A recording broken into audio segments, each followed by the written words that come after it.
Pierwsze wrażenie w Urugwaju to jest tak, jakby się wzięło kawałek Europy, takiej centralnej, wschodniej i wstawiło do Ameryki Południowej.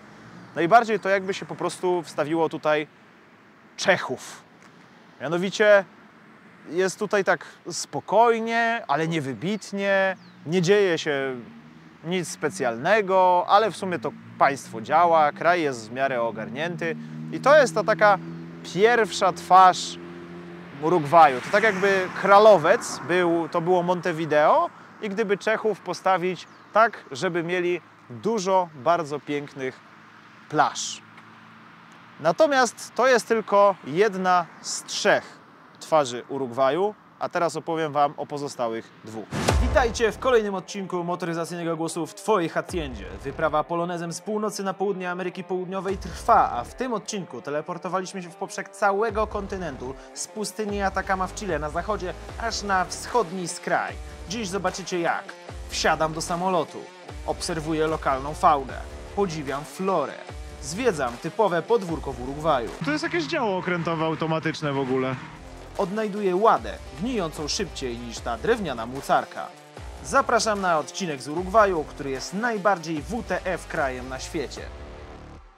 Kolejna twarz Urugwaju to Montevideo, czyli jedyne wielkomiejskie tak naprawdę cokolwiek w tym kraju. I to Montevideo już samo w sobie dobrze pokazuje dziwność lokalsów. Architektura na przykład. Oni uważają, że zabytki są zbędne. Po co komu zabytki? Najlepiej to wymienić wszystkie budynki na nowe. I to też widać na Plaza de Independencia, gdzie w tej chwili się znajdujemy. Mianowicie mamy tam gdzieś jeden budynek kolonialny. Ten największy, najbardziej rozpoznawalny za nami powstał chyba w 30 roku, około go ukończyli. Budowali go od 17. Mamy też tam budynek, który wygląda jak wyjęty prosto ze Związku Radzieckiego. To są czasy dyktatury wojskowej, która zresztą zbudowała kilka całkiem fajnych perełek modernizmu. Obok są jakieś budynki nowoczesne, budynki postkolonialne, wszystko ze wszystkim. I trochę tak też jest z tym krajem. Tu jest naprawdę losowo. Na przykład legalna jest marihuana. I o to chodzi, i o to chodzi. Ale prawie nielegalna jest sól. Największa trucizna! Ponieważ jeden z prezydentów był jednocześnie lekarzem i stwierdził, że to jest niezdrowe, musi być podatek, 20 zł za paczkę chipsów. Kolejna kwestia, na przykład oni tutaj są absolutnymi fanatykami yerby. Yerbę pije się też na przykład w Argentynie, ale tutaj oni, jakby tradycją jest, że w jednej ręku trzymają kubek, a tutaj pod pachą trzymają termos i praktycznie w każdej knajpie mogą sobie uzupełnić ten termos ciepłą wodą. Dalej, co to jeszcze oznacza? Miasto generalnie jest bezpieczne, ale są co najmniej dwa ale. Jedno to jest to, że im dalej od morza, tym wszędzie, w całym kraju, ta dzielnica bardziej na północ, dalej od morza, od Atlantyku czy tam od La Platy, jest tą, która jest niebezpieczna i może być niebezpieczna, mogą ci tam skroić. Druga kwestia, jak się tu chodzi w nocy po ulicy, to okazuje się nagle, że jest milion gości, zazwyczaj tych samych, którzy sępią od ciebie 1 peso, albo chcą ci opowiedzieć wierszyk, albo chcą ci coś sprzedać. To są goście uzależnieni od narkotyków. A dlaczego ich jest tyle na ulicach? Oni żyją na tych ulicach, mają cały dobytek na tych ulicach, ale policja nie może, ani Straż Miejska, przenieść ich bez ich woli na odwyk, bo jest to niedozwolone, nie wolno im nawet dotknąć. Oni mogą zaskarżyć policjantów, jeśli to zrobią. No, mega dziwne w sumie. Ale taki jest Urugwaj. On jest dziwny i to nie jest jedyna dziwność tego kraju, bo jak przejdziemy do kwestii motoryzacyjnych, to dopiero zrobi się dziwnie. Kolejna twarz Urugwaju to jest krajobraz motoryzacyjny tego kraju. Akurat mamy dobrą okazję, żeby o tym powiedzieć, bo jesteśmy na stacji benzynowej w samym centrum Montevideo, przy Automobil Klubie Urugwajskim, na stacji benzynowej, która w zasadzie, wbrew na przykład polskim normom, jest w budynku. Jakby to wyleciało w powietrze, to wali się cały budynek. Tak czy tak, zacznijmy od paliwa. Paliwo w Urugwaju jest dobrej jakości, ale jest też najdroższe na kontynencie.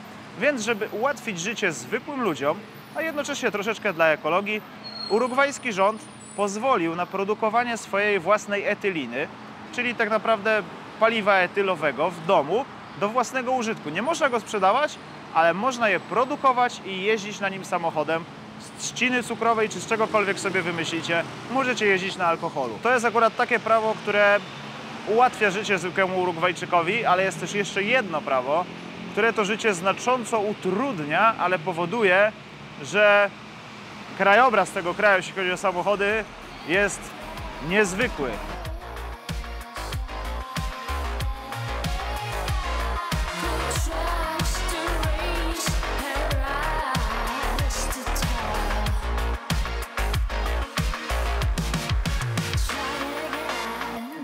Mianowicie tutaj możecie spotkać fury z lat 40. czy 50. tak po prostu w polu, na ulicy, a nawet nadal w ruchu. I tu macie jeden taki przykład, ponieważ Colonia del Sacramento jest właśnie znana ze swoich starych fur, które stoją na ulicach, na przykład jako reklama knajpy. Ten wrost, coś co u nas Straż Miejska by scholowała jako kompletny syf, stoi tutaj jako reklama knajpy. A skąd to się w ogóle wzięło? Wzięło się to wszystko stąd, na razie będę udawał, że nie widzę tej ryby, która patrzy na mnie ze środka. Wzięło się to wszystko stąd, że przede wszystkim cła w Urugwaju są bardzo, bardzo wysokie. Cła na import samochodów, to jest po pierwsze. A po drugie, prawie nie da się importować samochodu używanego. Tak naprawdę prawie, że tylko na mienie przesiedleńcze. Można pójść kupić nowy samochód w salonie, bardzo drogi, albo można jeździć tym, co już tu jest. W związku z tym Urugwajczycy nie wyrzucają samochodów co do zasady.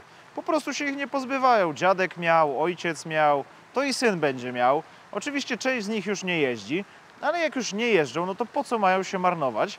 Można z nich na przykład zrobić reklamę akwarium, bo tu w środku są ryby, ale to nie jest jedyne zastosowanie i jedyny element podejścia Urugwajczyków do starych fur. Kolejnym pomysłem na wykorzystanie starych aut w Urugwaju jest na przykład, tak jak tutaj widzimy, doniczka.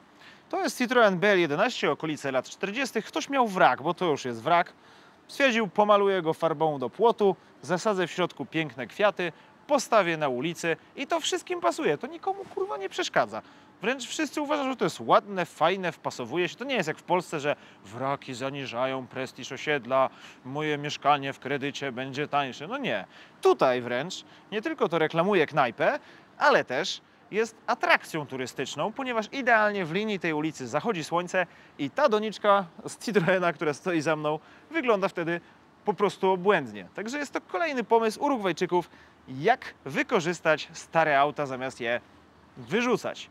A to absolutnie też nie jest ostatni pomysł, jaki Urugwajczycy mają, bo zaraz idziemy oglądać kolejne. Kolejne zastosowanie to jest tak jak w przypadku, no może nie konkretnie tego egzemplarza Forda F1, jeśli dobrze widziałem pick-upa, ale ogólnie zastosowanie użytkowe. Jeśli chodzi o stare pick-upy, to na tego typu wozach, serio, na latach 50. stoi połowa urugwajskiej wsi. Te wozy wciąż służą, wciąż jeżdżą, wciąż się sprawdzają, są proste w naprawie, można je bardzo mocno załadować, nie trzeba komputera, nie trzeba też kupować kolejnego, bo dziadek takiego miał, ojciec takiego miał, więc i syn takiego samego używa. Odległości nie są duże i to wszystko działa, więc Urugwajczycy dalej używają, bo po co mają wymieniać? Po co wyrzucać wóz, który dalej jest dobry? Zwłaszcza, że w tutejszym łagodnym klimacie nawet wrosty nie gniją. Tu prawie nic nie gnije, no może poza ładami. No ta łada była dramatyczna, ale w Urugwaju przegląd jest wymagany tylko przy zmianie właściciela, więc po drogach na prowincji potrafią jeździć kompletne trupy, użytkowane na co dzień. Przy okazji powiem wam jako ciekawostkę, skoro jesteśmy już przy takich, które są używane na co dzień. Urugwaj jest krajem, w którym można normalnie usłyszeć rozmowę na temat tego, że wozy z lat 40., wczesnych 50., no one są lepsze niż te z 60. i 70., bo mniej palą, więc bardziej nadają się do jazdy na co dzień. I to nie jest jako żart. Lecimy dalej. Jak się sprzedaje samochody tutaj? Po pierwsze telepatycznie, ktoś komuś powiedział i wiadomo, Mercado Libre, Facebook Marketplace lub najlepsze. Jeśli chcesz sprzedać auto, to nie wystawiasz go przed bramę z napisem sprzedam, tylko wystawiasz go przed bramę, tak jak macie tutaj tego kombivana i tego pięknego Forda Consula, którego bym chętnie kupił, ale pewnie jest strasznie drogi, i stawiacie na górze 5-litrowy baniak z wodą. I to jest ogólnie przyjęty sposób oznaczenia samochodów na sprzedaż. Także na przykład jakby była urugwajska giełda, to wszystkie samochody miałyby na górze baniak i to znaczy, że trzeba zapukać, poszukać właściciela i można negocjować cenę zakupu. Teraz pokażę Wam, jak wygląda audio w Polonezie na wielką wyprawę przez Amerykę Południową, bo jest zrobione profesjonalnie. Mianowicie, jak nadawałem Poloneza w Hamburgu, a raczej przed tym jak ruszyłem, tu nie było żadnego radia, więc na szybkości wziąłem jakieś takie, co mi leżało na garażu, co je wyjąłem ze śmietnika albo ze szrotu. Philipsa kaseciaka, który w ogóle się włączał, to była jego podstawowa zaleta. Jest na kasety, jak widać, więc potrzebowaliśmy transmitera FM, proszę bardzo, żeby odtwarzać muzykę przez Bluetooth. Proszę bardzo, tu włączamy, nawet się włączyło. Cyk, można odtwarzać muzykę, ale... Otóż problem jest taki, że właśnie wydaje takie dźwięki jak przed chwilą, a drugi problem jest taki, że moduł antenowy jest zepsuty. Więc żeby to w ogóle mogło działać, trzeba było delikatnie wysunąć to radio i wsadzić tutaj kawałek papieru, żeby je zablokować w jednej pozycji, w której w ogóle odbiera sygnał. I teraz tak, mamy tylko tą ładowarkę tutaj, czyli gniazdo zapalniczki w Polonezie, ono działa. No ale jak mamy włączony transmitter, to jak ładować? Transmitter ma wyjścia do ładowania telefonów, ale przez to, że mamy świetny moduł antenowy, wtedy słychać tylko szum, jak ładujemy telefon. Na szczęście tyłek uratował nam pancernik.eu, jeden ze sponsorów tej wyprawy, bo w pakiecie elektroniki dał nam też 2 sowite powerbanki, więc mogliśmy sobie ładować telefon i sprzęt, jednocześnie słuchając muzy, co uratowało nas przed śmiercią od słuchania silnika Poloneza przez 2,5 miesiąca non-stop tylko. Za co serdecznie chłopakom dziękuję. Swoją drogą to są dobre mordeczki, więc jak potrzebujecie akcesoriów elektronicznych różnego rodzaju, wbijajcie w link w opisie, poszukajcie, coś może sobie wybierzecie i kupicie, a od nich moim zdaniem warto, więc tyle Wam chciałem o nich powiedzieć, no po prostu skorzystajcie, jeśli chcecie. Lecimy dalej. Kolejnym zastosowaniem dla gratów, które znajdują Urugwajczycy, jest tradycyjne zbieractwo, bo może kiedyś się przyda. Pozwólcie, że pokażę Wam, jak wygląda typowa wieś w Urugwaju. No więc tutaj już nie przejmuję się, jak widzę ze 2 samochody z lat 50. czy 40. No bo zobaczcie, co tu się dzieje. Stoi sobie Fargo, cokolwiek to jest, ciężarówka. Ona tutaj występuje dość popularnie w Ameryce Południowej. Jest to silnik, części do niej. Fargo? Co to kurwa jest Fargo? Będę musiał zlurkować, co to jest Fargo, bo wygląda mi na jakiegoś starego Amerykańca. Tam w ogóle tylna oś do takiego sprzęta. Nadbudówka, kabina, kolejna rama. Jeszcze sobie no dziennie jak co dzień na ulicy, nie? No właśnie, a właśnie idziemy dalej. Idziemy dalej tą uliczką, żeby skręcić w lewo i zobaczycie, co się dzieje tutaj. Peugeot, jeśli się nie mylę, 403 pick-up. Kompletny w sumie. Wnętrze jest na miejscu, jest otwarty. No kto by kradł. Idziemy dalej. Tu jest... Co to jest? Corvette? To w całkiem niezłym stanie w ogóle. Ford. Ford Consul. Tak po prostu se stoi w krzakach. Obok niego Austin, proszę bardzo. Też w niezłym stanie. Też se stoi w krzakach. Dalej. Zupełnie normalna sprawa. Autobus Bedford, proszę bardzo. Tutaj, cyk, fuch. Deluxe. Chevrolet Deluxe. TSL też jest Deluxe. Forda, to już nudne. Chyba Chevy. To jest oczywiście Volkswagen Ogórek, ale kto by się tym przejmował. No a tu już w ogóle się dzieją rzeczy. Chevrolet, tam coś przedwojennego. Tu coś przedwojennego. Tu w ogóle rama rurowa.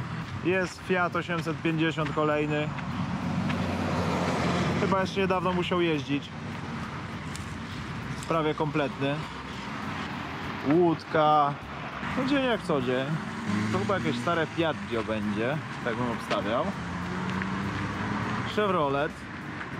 Ale to się nie kończy na tym, że oni zbierają stare samochody, bo na przykład zbierają też stare samoloty i je wrastają. Tutaj się ogólnie nie wyrzuca samochodów, nie wyrzuca rzeczy, ale zwłaszcza samochodów, bo nie można importować używanych.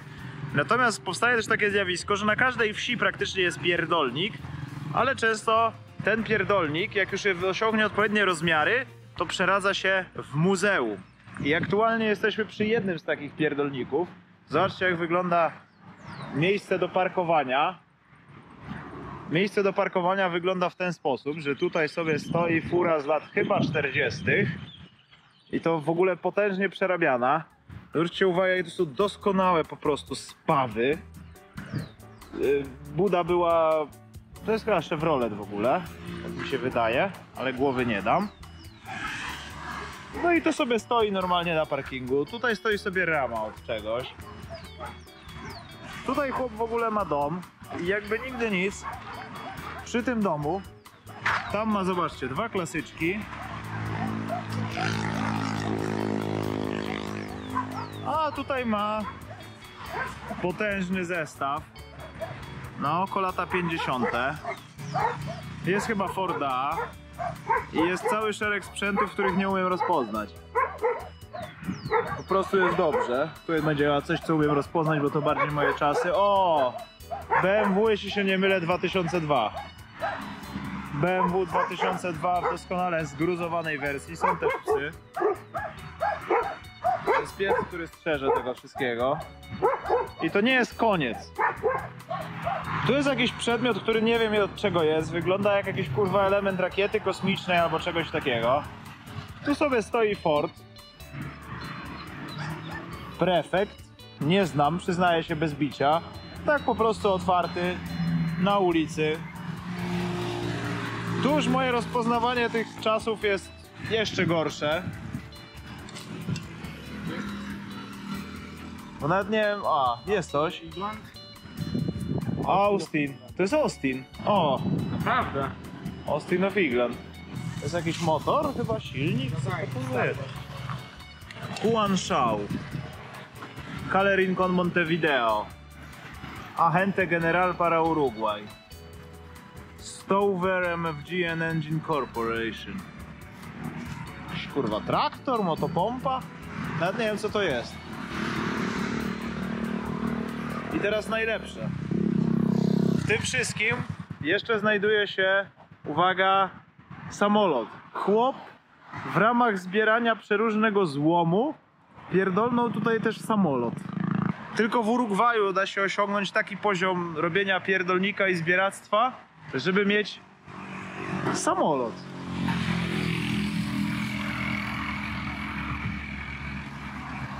Proszę bardzo, jest jakiś kocioł. Sociedad Anonima Montevideo. I teraz najlepsze. Najlepsze. Oficjalnie to jest muzeum. To, co tu widzicie, ten pierdolnik, to jest muzeum. To jest jakieś działo okrętowe automatyczne w ogóle. Muzeum Lotnictwa. To jest, zobacz. Będą chcieli, żebyś wziął ich do Muzeum Lotnictwa, to będzie do Muzeum Lotnictwa. Ale zobacz, to są stare kible, kawałki kryształu, skuter. Nie no, wszystko pięknie. Coś tam plus, starych. IWL. Nawet nie wiem, co to jest. Działko. Wyglądając na wodzie. A tak, tam akurat wygląda dobrze. Stare drzwi, skuter, umywalka. To jest na sprzedaż w ogóle. Kolejne skutery. Jakaś maszyna do czegoś. Tam jest zabawkowy samolocik. Kolejne elementy. Co on to z kolei w ogóle podpierdolił? Czy to jest jakiś powóz? Chyba wóz drabiniasty. A, czyli wozy drabiniaste też podrypał. Rower przyczepiony do samolotu. O, są na przykład krzesełka ze stadionu, proszę bardzo. Więcej sedesów. Tam są w ogóle losowe koła. Tu są kawałki desek. Ale posprzątał przejścia między tym wszystkim. Natomiast nie mogę powiedzieć, że miał wysokie zaufanie do konstrukcji trzymającej samolot w miejscu. Uwaga, wchodzimy do środka samolotu. Jestem bardzo ciekaw, co się tam dzieje. Poza tym, że nie jestem przekonany co do BHP tej konstrukcji.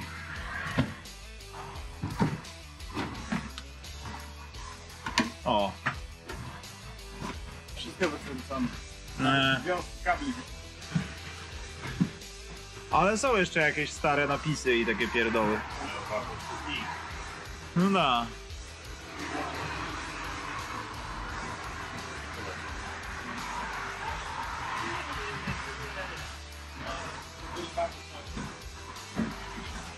jakieś resztki jeszcze tego samolotu tu są, no. Nie jest to może Top Gun, ale... No tak, tam dalej to nie jestem przekonany, czy chciałbym testować wchodzenie faktycznie. Okej, no tu jest Muzeum Starych Drzwi i Desek na przykład. Tu są deski losowe. Tutaj w ogóle coś się ukrywa jeszcze. I to jest w ogóle... O, jakie to są grube lata 50. A, bo to było, proszę ciebie, pomalowane w Museo del Avion. El Camion Inglés Leyland. Ciężarówka Leylanda. Cora USA Representantes Exclusivos. A, no silniki też, proszę bardzo, cimci rimci. Łódka jakaś się trafiła, żaglówka, na niej składak. Dosłownie wszystko, co można zebrać i zgromadzić i komasować. O, to jest chyba Simca w ogóle, jeśli się nie mylę. Ma sporo części zapasowych.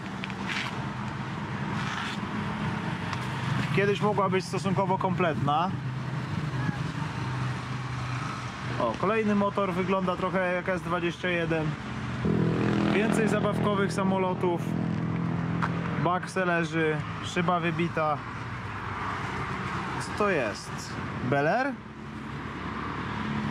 O, tutaj troszkę mu się zgniło z tego co widzę. To jest Bel Air?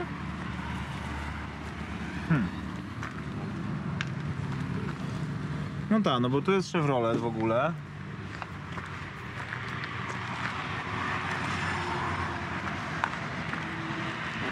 To jest chyba Bel Air. To jest deska od czegoś razem ze słupkami.